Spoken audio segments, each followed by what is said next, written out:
Hey guys, so today we have a video about Brooke Schofield finally exposing Clinton Kane. I'm so excited because I've been waiting for her to talk about it. I just felt like it's better coming out of her mouth. She was experiencing all of it. So she finally posted her own Risa Teesa style series about it, and I just want to like watch it with you guys essentially because I was so excited to watch it. So it's about 13 or so parts. Tanner's posted TikToks, he has posted TikToks. It's a whole thing, okay? So I'm just so excited. And I didn't talk about Risa Teesa for some reason, but I'm going to talk about this version of Risa Teesa. So let's start with, he posted the original TikTok, right, which was this: when you've been over the relationship for 2 years but she won't stop yapping, okay? And he's like laughing off into the sunset. And so it's 4 days ago. I don't want to live in a world without you. And there's 0 comments. His comments are turned off, so you can probably figure out where this went. Anyways, the song comes out on Friday, so he's just announced a new song. It's about essentially Brooke Schofield when you've been over the relationship for 2 years but she won't stop yapping, because she has been hinting at all of this and kind of talking about it on the Cancelled podcast as well as on the tour. People know that he's a liar, but I think we just didn't know the extent of it. And people have been deep diving into it, like Lily from Do We Know Them kind of spoke about some of it on the podcast and kind of looked into the fact that his family are on Facebook and stuff like that, because spoiler alert, he faked that his family died all in 1 year. So he posts that, and then I saw this from Tana Mojo. I'm gonna keep the music off because she's probably copyrighted, but she's just like obviously sobbing, crying, throwing up. I bet his parents are proud and alive. Brooke was doing some serious charity work. Him turning to laugh knowing damn well there's no one else in that room. That's what it looked like. She then posts, by she I mean Brooke, posts the intro to this, right? She says, Part 1, who the f*** did I marry? Which sets us up perfectly for this 14-part series and then some follow-up videos as well. So let's just watch these. I'm actually going to put them in 1.5 speed if you guys don't mind, because I have already watched them a few times. So I'm just going to put them in 1.5 for all of our sakes, otherwise this video will be an hour long. No, seriously, part 1, who the f*** I marry? I am trying to be a little bit less psycho on TikTok because obviously I had my little meltdown the other day and that was probably like enough for this week. But when I opened my phone today to a million texts from all my friends of this TikTok that Clinton Kane had posted saying, what did he say? He said like, when I've been over the relationship for 2 years and she just can't stop yapping about it, which first of all, hilarious. Like, no, can't stop yapping, but the nerve. Now, obviously we broke up 2 years ago, okay? And that was a very, very different time in my life. I was, first of all, unmedicated, okay? And that is a very, very important factor in this story because I get so many comments that are like, Brooke, what on earth were you going through? And I agree. I really don't know. That was a different girl. I was bamboozled. Now, I get a lot of comments about his appearance and the way he shakes, okay? And those are 2 things that I'm gonna leave off limits for my story time because I feel like that's low-hanging fruit and it's obvious it doesn't even need to be addressed. Believe it or not, that was not even really the problem. The fact of the matter is I ended up in a relationship with this man because I was a fan, honestly. I knew of him because of his music. I loved his song Chicken Tendies or whatever. Tana and I would literally blast it on a loop at our old house and like we were obsessed with it, okay? So randomly one day I get a DM from this artist, it's Clinton Kane. And I remember telling Tana like, oh my God, like how funny, he just messaged me. And he starts just like asking me questions, whatever. And he asks if I want to go to dinner. And I'm like, I'm looking at his profile and I don't know if I want to go to dinner, okay? But I'm replying anyway. And he asks, he's like, what about tomorrow? I'll fly you to Vegas. I go, what the f-? I didn't know he lived in Vegas. So I say no, and that's the end of that. Okay, so that just kind of sets it all up into, we don't have to watch that one. She talks just about how it started. He kept on DMing her, kept on liking her Instagram stories, you know, double tapping, all of this stuff to try and get her to want to interact with him. And then he finally has a show in LA and he says, hey, do you want to come to the show? She says she's dressed really ugly because she just didn't want him to like get the wrong idea, but she goes to the show, they have so much fun. And then he's like, do you want to go to my show tomorrow? Because I have another show tomorrow. She says yes. She brings some friends, they have fun, and then they are going clubbing after the show. They're drinking, they're kissing, the whole thing, okay? So then we have the start of the lies in TikTok 3, where he starts pathologically lying. After the club, he and I went alone to a little diner in LA called Mel's Diner. It's 24 hours. You can go after the club, get fries, shakes, whatever. And he and I order literally every single thing on the menu and we sit there for like 4 hours and just talk, okay? And this is the point where he tells me about what had happened to him in the year prior, all right? This would have been, I guess, 2020, like during COVID, okay? He tells me his mom, his dad, and his brother all died in the same year, okay? Which is horrible, like obviously just unimaginable.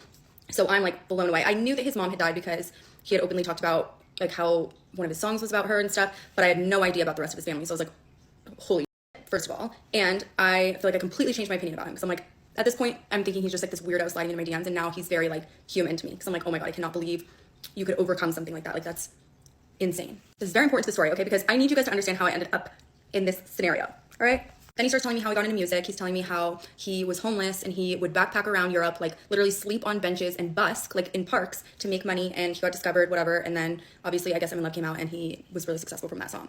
But I'm just looking at this guy like I have never met anybody like you. Because first of all, I could never be touring a year after like that kind of extreme tragedy, first of all. Second of all, you would never catch me dead sleeping on a bench on purpose. So I was like, this guy's really like special. Okay, so this is obviously where the lying starts. It's pathological. Like, I believe his mum is alive and his brother is alive. Someone in his family died, but it's like 1 out of, 5 people that he killed off in his fantasies. So then we have some more lies, and then how he ended up in a situation where he can love bomb her. Okay, because that's really important to this story as to why it was allowed to go on for as long as it did. So we had this whole night at this diner. We talked forever.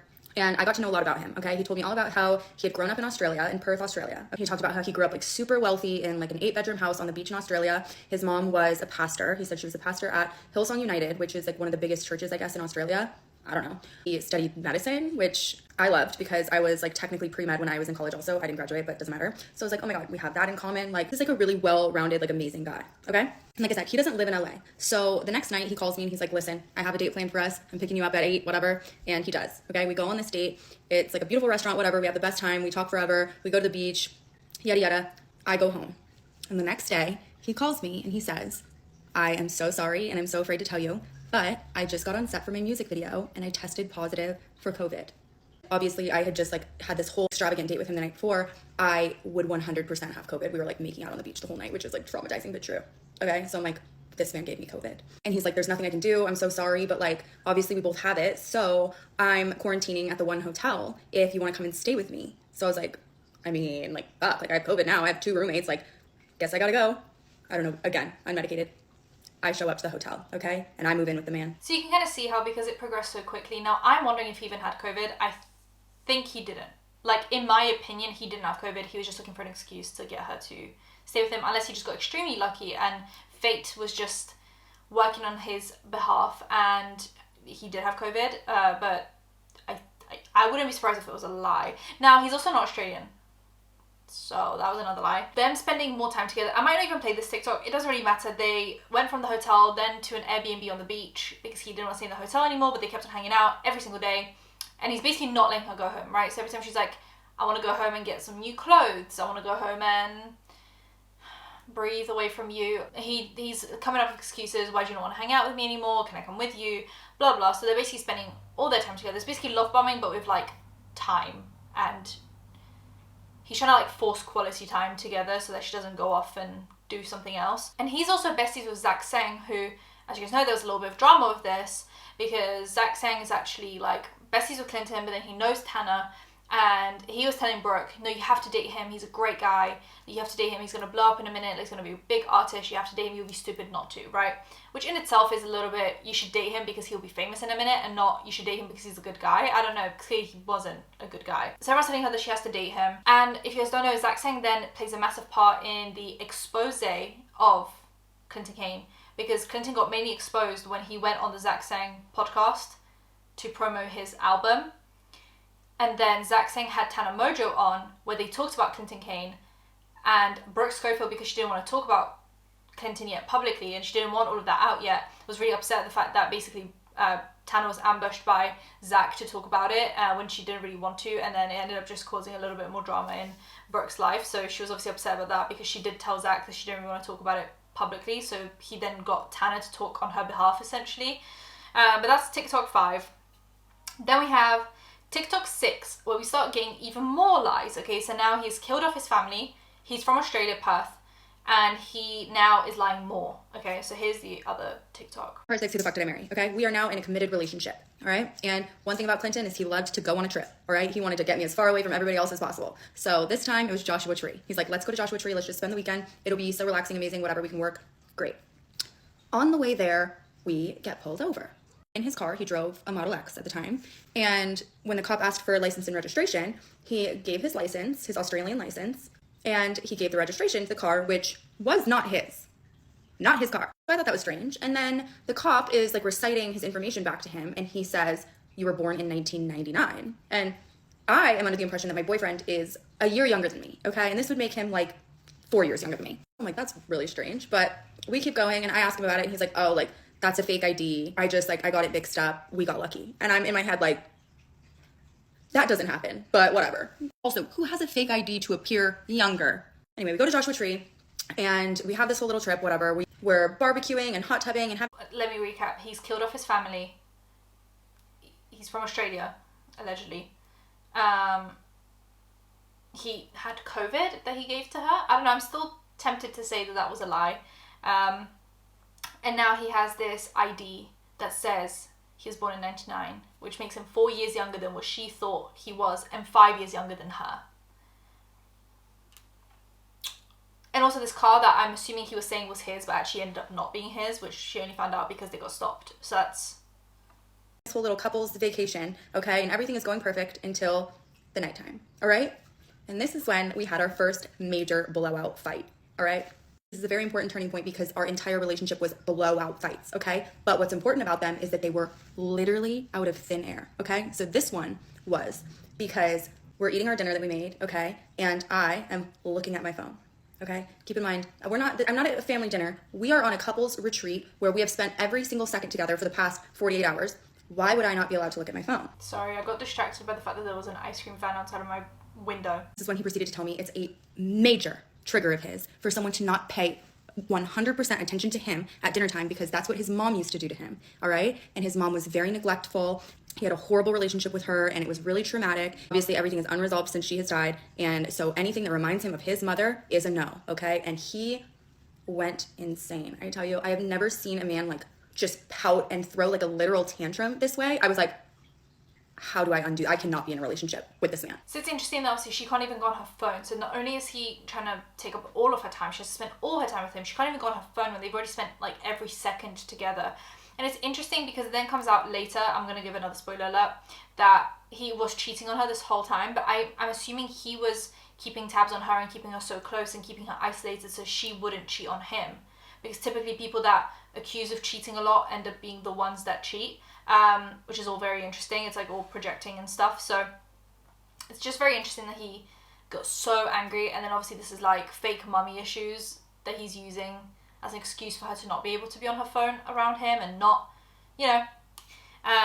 So then we have, in the next one, she talks about essentially how it got very like toxic between them. Part 7, you guys. He said she can't stop yapping. I'm like, I will show you yapping, okay? So we just had our first major blowout fight. And this is when I first found out like how he behaves in an argument, which was like a child. Like literally you could not talk any sense into him. It was so irrational, and it was just like you could not get through to him. There was no like compromise. It was like you just had to apologize even though he was so unbelievably wrong every single time. Oh my God, it was infuriating. And the overwhelming common theme of all of our arguments was that I was worsening his trauma, and he can't believe that I'm so insensitive to everything that he has been through. I remind him so much of his mother, who was so horrible to him, and I should be way more sensitive to everything that he is going through. And of course, I'm like, I get that. You know what I mean? Like the man lost 3 family members in 1 year. I'm like, he is going through a lot, so I have to give him like a little bit of grace. But it became a situation where I felt like I was like mothering this man, and like if I did anything wrong, or if I like literally split my attention for even 1 second, he went ballistic because he was like a little infant baby child. I want to be sensitive to his situation, but it was like way too much for me to handle because I'm already, you guys know, I'm emotionally unstable, okay? And I have no business fixing whatever was like seriously very wrong with him.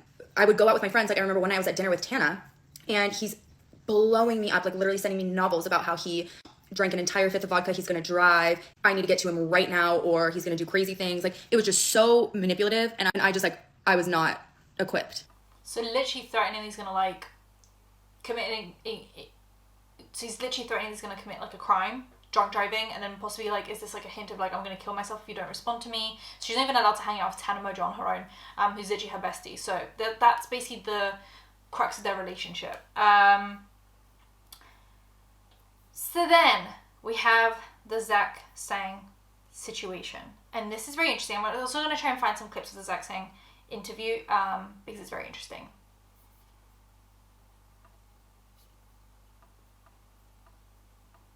Part 8, I think. I am honestly not sure. I'm just trying not to spare you any details. So I'm in my relationship with my little baby man child, and he still lives in Vegas, okay? So we are a distance relationship, but we never separate. So either I'm in Vegas staying with him, or he is living with me. Or we get like an Airbnb in Marina Del Rey, whatever, it doesn't matter.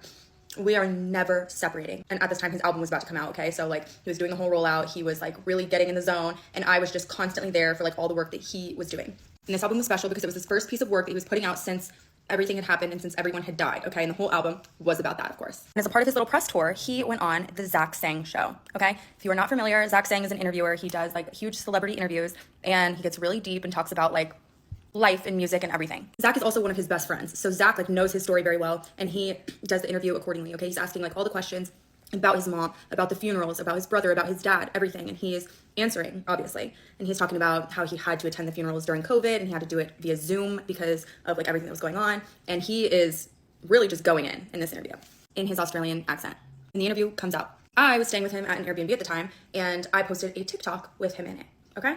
And in my comments, I started getting girls going, uh-oh, like, not him. And I immediately was like, wait, what? And I have a girl tell me, like, oh, by the way, he cheated on his ex-girlfriend with literally 15 girls. And before this, he had told me that his ex, who I Guess I'm in Love is about, by the way, one of the most beautiful songs ever. People use it as their wedding song. It's like, I mean, it's his biggest song. He told me that the girl that was about had cheated on him. Okay, so this was news to me. And I asked him about it. I'm like, did you cheat on her? And, like, it was the most nonchalant thing in the world. He was like, well, yeah. I'm like, excuse me? Now let's try and find Clinton Kane.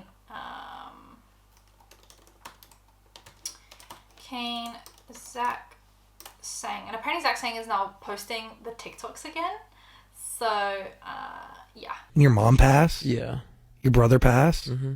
And your dad passed? 1 year, yeah. Yeah, it was a lot. Chicken Tendies is actually about losing my mom. And I had a talk with my publicist about explaining... He sounds so American in this first bit, and then I saw a comment that says he sounds so American for so long at the beginning. Why would he lie about this? Chicken Tendies was about losing my mom. It came out 2 to 3 weeks after I lost my mom. It's crazy that he lied about all of this, and during the lie, thought making the song titled Chicken Tendies. The way his accent goes in and out, yeah, it's not, like, consistent. How to explain... Because I wasn't ready to talk about it yet last year, about, like, losing my mom. But she passed away, like... Oh, and now suddenly the Shane accent comes back in. Like, it's so interesting. After the song came out, after Chicken Tendies came out, that's why, like, I had to take a break, and there was, like, a lot of starting and stopping. But that song was actually about losing my mom, but my publicist and I found a way to, like, make it seem real enough, because it's still real, like losing her to religion. But I have... You did kind of lose her before she was gone, right? Because you didn't have much of a relationship with her. No, it was all gone. It was already complicated before. So there's a lot to unpack there, yeah. Sorry guys, I keep on, like, half blinking because my contacts are sticking because they're so dry. Excuse that. You had a crush on a girl in your class, and you didn't know how to deal with it, so you wrote her a letter. How do you know this? You wrote her a letter, and the letter said, "Get out of my school." I would have been like your mom told me. Correct. Who told you this? That happened, right? What are you talking about? That's... And someone said, funny how his accent just disappears when he was presented with something he didn't know people knew about. So it's like the moment he gets scared that people can actually look into him and find stuff about him, then his accent just goes. That happened, yes? Wait. What? Keep going. Sorry to interrupt you, mate. Love you. That was the strongest your accent's been since you've been in here. Yeah. It sounded pretty American until you just said sorry. Really? Mate. I can't believe he got called out on it. You know, I actually do love American accents in an American accent. His really was the most American thing I've ever heard. Does he still pretend to be Australian or no? Damn it. You gotta fix that. I have to go back to Australia and hibernate over there. Yeah, you don't want to sound like us. I don't. No, it's the last thing I want. I agree. Oh, now his accent came in strong. So I guess he's sticking with the story that his accent's becoming inconsistent because he lives in America and that he needs to go back to Australia to, like, pick up his accent again. Which I do understand that if you live somewhere else, you can start mixing up accents and people start having this weird, like, mishmash of accents when they are from one place and then they move somewhere else. And, you know, so if I lived in America, maybe I'd have this weird, like, blend of British and American. But with him, it makes me... I don't think that's what the problem is. Oh, it's atrocious. No, I actually do love American accents. I don't know. The thing is, like, I always wonder this every day. Like, I wonder if she even got to hear anything that I made. Because she was alive when I started, like, the YouTube series and stuff like that. I don't know if she ever, like, heard it or, like... Because I didn't... We didn't talk, like, before she died, like, we hadn't spoken in, like...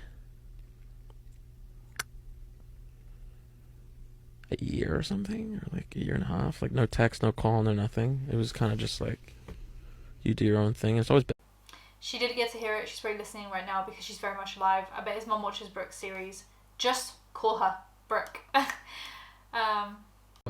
So I'm like kind of like accustomed to it, but I always think about that.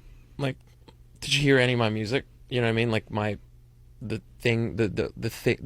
passion, the thing that I'm doing with my life. Like it's kind of like sad to think about it sometimes. And then they talk about the Clinton shakes. So when you're watching Brooke's series, in blue it will say Clinton Kane shakes, and yeah, it's interesting. Actually, I think I saved some of these Clinton shakes. I'm probably gonna mute them because it gets copyrighted.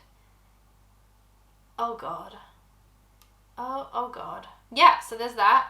Let's continue with the series. Yeah, he admits that he cheated on his last girlfriend, and then she goes on to talk about the repercussions of the Zach Sang interview. So we just found out that he cheated on his ex-girlfriend, who I Guess I'm in Love is about, okay? Beautiful love song. You can't imagine that he could possibly do something bad to her, right? Wrong. He was cheating on her the whole time, all right? And what I realized when I really looked into it is I was one of the girls, because like I said, he has been messaging me constantly for the last year, like literally sliding up on every single story I post trying to fly me out. When he tried to fly me out to dinner that time, they were actively in a relationship. So I'm sick because first of all, I feel like I somehow had like a part in it, and I felt disgusting about that. And just the fact that like I could never have imagined that he was like capable of doing something like that because of how like romantic he was and like what a love bomber he was. I was like, I what on earth do you mean? But he's a master manipulator. So he's telling me like I was so removed from that relationship long before we broke up, and I should have just called it off, and I would never do something like that again. And they were long distance. Like she lived in New York and he lived in Vegas. So it's like they really didn't spend a lot of time together. And like somehow the way that he described it to me made it seem like less bad. It was horrible. But I didn't let it go, and that was at the top of my mind, okay? And again, we're staying together. So the next morning, I'm in bed with him when he is on a call with his manager, all right? And he is begging his manager, telling him, whatever it takes, I need you to have that interview deleted. And he's talking about the Zach Sang interview that I referenced earlier, okay? And I am like, what's going on? I hadn't seen the interview yet, but Zach's one of our best friends. Like, I was like, what could possibly be in this interview that is so bad that he wants it off the internet? But, like Clinton's telling his manager, like, I don't care, like, just get it down. So in bed next to him, I get on my little phone and I go to the interview and I start to read the comments. And in the comments, I see someone write, this is really strange. I don't know where this Australian accent came from. He is not Australian. He is from Brunei. I grew up with him. I went to school with him. And I saw his mom last week. So last week, she saw his mom. His mom's very much alive, okay? Is this interview still on YouTube? Because I haven't really looked into that. Oh my god, everyone's looking for it. Oh yeah, still up. Clinton Kane talks, maybe someday it'll all be okay. Losing his mum and hating sandwiches. It's only on 82,000 views, to be fair. Came here from Brooke's TikToks. Who's hit after that thorough TikTok breakdown by our girl Brooke? National Brooke Schofield Day. Hey besties. The East Lake panics when Zach mentions his school life. Most people had access to real information about his life. The accent playing hide and seek the whole time is hilarious.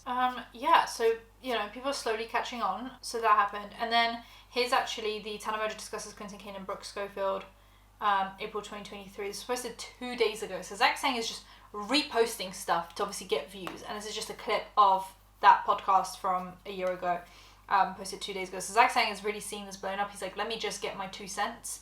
Or more than 2 cents, and he's just reposting those clips now. Is Brooke going to be talking to her ex-boyfriend on this show? She's not here, so I'll say my piece. I just found out that Brooke was dating Clinton Kane. I had no idea that's who the guy was. Yeah, and I can't wait for there to be a Netflix 4-part documentary about that shit. Ooh. Oh, I'm Ooh. like, no comment. What do you mean no comment? Make all the comments, please. No, I mean, because I'm really close to the entire situation. I'm pretty sure I'm one of the reasons why Brooke ended up in that relationship with Clinton Kane to begin with. Yeah. We all were rooting for it in the beginning. I was like, I love Clinton's music. I still do to this day. I think he's so talented. And we all were like, fuck yeah, marry him. And then It was like, fuck yeah, run. Get away. And it flipped very, very quickly. So yeah, that's that. The timing, LMAO. Yes, love y'all for capitalizing off of this. I don't know when it stopped recording, so I hope it wasn't too long ago. But yeah, so we obviously have she reads the comments, figures out something's up, and then here's how she reacts, and it's crazy. Part 10, we have reason to believe that he is A, not from Australia, faking an Australian accent, and B, he faked the death of his family. Okay? And like I said, I was still mad about the ex thing, so I staged this whole fight and I get the fuck out of there, which was not easy to do, okay? I don't get to leave, remember?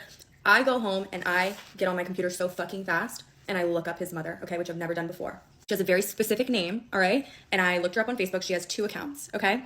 And on neither of them has she posted since the date that she was supposed to have died. So in my head, I'm like, okay, it's possible she's dead. But it's also possible that she is not, which, like, you guys. But here's the thing, okay? He had told me so many stories about his childhood and his life growing up, and told me all about his mom and what she looked like. She was Norwegian and blonde, okay? He would tell me about what his house looked like and how they had nannies and maids. And he was so wealthy, and his mom would leave for months at a time because she also had, like, she had all these, like, crazy businesses in addition to her being a pastor. Like, I don't even know how in my right mind I, like, did not see right through this, but he would tell me all these elaborate stories. And now I'm looking at her Facebook profile, and his life was nothing of the sort, okay? I can see the house that he grew up in Brunei. So he's lied about obviously where he lived, about his childhood. He claimed he lived in like an 8-bed house. It was massive. None of that is true. And then now she's slowly figuring out that the mum could be alive. So then she basically finds out he's fabricated his whole life story, and she tries to give him an out, to give him an opportunity to own up to everything. And you won't believe what he owned up to.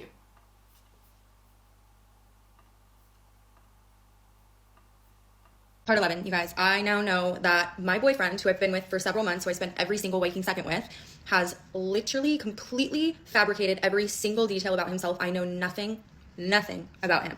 And as, like, lighthearted and, like, funny as I can make the story now, like, I cannot explain to you, like, what I felt in that moment. It was genuinely the worst feeling I've ever felt in my entire life, because it was like I've never been obviously lied to in that way, but, like, I spend so much time with this person. He's my best friend. I'm in love with him. I am dating him. Like, he's the closest person in the world to me, and he made himself up. And just, like, my nature, it's impossible for me to get rid of somebody. So I knew, like, obviously what I know, I have to break up with him, and I didn't want to. So I was like, what the fuck do I do? I know that sounds so dumb coming out of my mouth now, but it was like, I knew that if I had the conversation, I had to break up with him. So I was like, I wasn't even sure that I wanted to I almost wanted to just, like, pretend I didn't know. Again, I was unmedicated. But I did text him and I said, listen to me. I'm going to give you the opportunity right now to tell me if there's anything that you've lied to me about at all.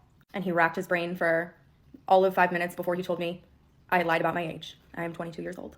All that, and the only thing he wanted to admit to was that he lied about his age. That's interesting. So of everything, he's like, yeah, I did lie about my age. That's it. Everything else is so true. So true. Fully all knowing that Zach Sang interview is out now and all the comments are saying, like, he's still sticking to the story, which is crazy. I mean, he must be an extreme pathological liar. You know, he just can't help himself, surely. Here is where she confronts him, and I support women's rights and sometimes wrongs, but this was definitely the wrong choice for Brooke. But we stand by her. Okay, part 12, get the point. I confront him, obviously. I show up there the next day, and I'm like, listen to me. This is what I know. You need to explain yourself right now. And when I tell you this man is so good at his job, you guys, because here's the thing. I'm here accusing a man of faking his mother's death, okay, with no hard evidence. I have evidence that he lied about, like, the conditions in which he grew up, but I'm not sure that she's alive. So I can't, like, with full confidence, like, come at him in that way. So I'm kind of hoping that he just, like, confesses, and he doesn't. He made me feel so horrible for ever possibly accusing him of lying about something like that, because who would ever lie about something like that? And I felt so disgusting and so guilty, and I literally could not, I thought I was going crazy. And here's the thing, I grew up very poor, and obviously I had, like, drug addict parents and stuff, and, like, he knows that, and I've told him a lot about that, so it was, like, weird to me that he would lie about, like, pretend to have grown up super rich. But I also know that, like, some people are, like, ashamed of the way that they grew up and stuff, so it's like, how am I really, I don't know why I'm making excuses for him right now, like, why the fuck are you lying about how you grew up? Literally, why? For who? But I admit my fault. I stayed with him, okay? I stayed with him, and I know I was wrong. I don't know what I was thinking. Looking back on it now, I'm like, are you literally kidding? But I stayed with the man. So she stayed with him. Great. And then from that point onwards, she does say that it was nothing but fights, the whole relationship. So I think she was already kind of, like, on edge. She stayed with him, but she kind of knew in the depths of her heart that she shouldn't have, and that he is lying. So I think deep down she was just very, like, sick of him. But she just didn't know how to get rid of him and how to break up with him. And so I think deep down she probably already knew it was done.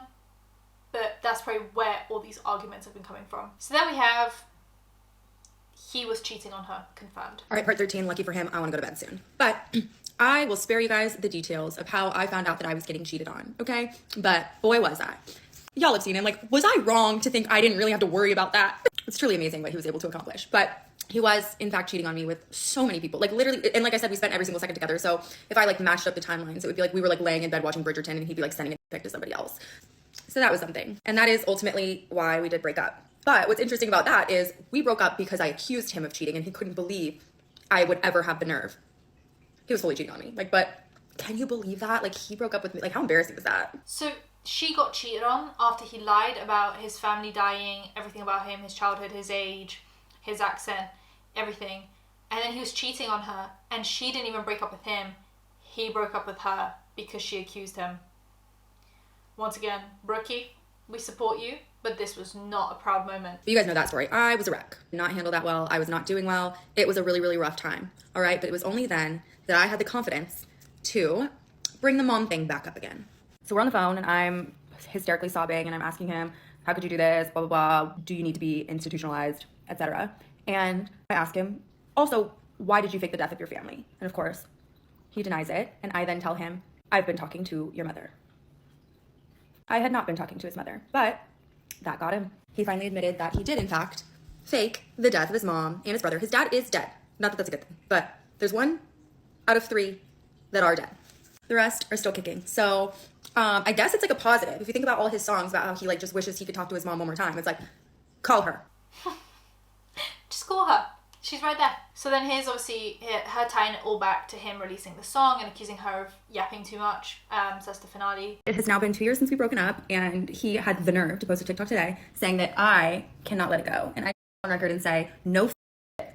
Apparently his new song comes out on Friday, and the man will do anything to get a stream. So honestly, you guys, do him a service. He needs money for therapy. And if you take nothing else away from this story, just know that treating underlying mental health conditions is very important, because had I known what was wrong with me, I would have never gone near that man to begin with. And this is, I think, her most viewed TikTok from the whole series, because it has literally 3 million likes. I think it's on 17 million views. So it's like the finale of the series. Lily's commenting under this deserves an Emmy. Spill Sesh, do him a service. Never knew who Clinton Kane was and wish I never looked into it. Surviving Clinton Kane should be the name of the series.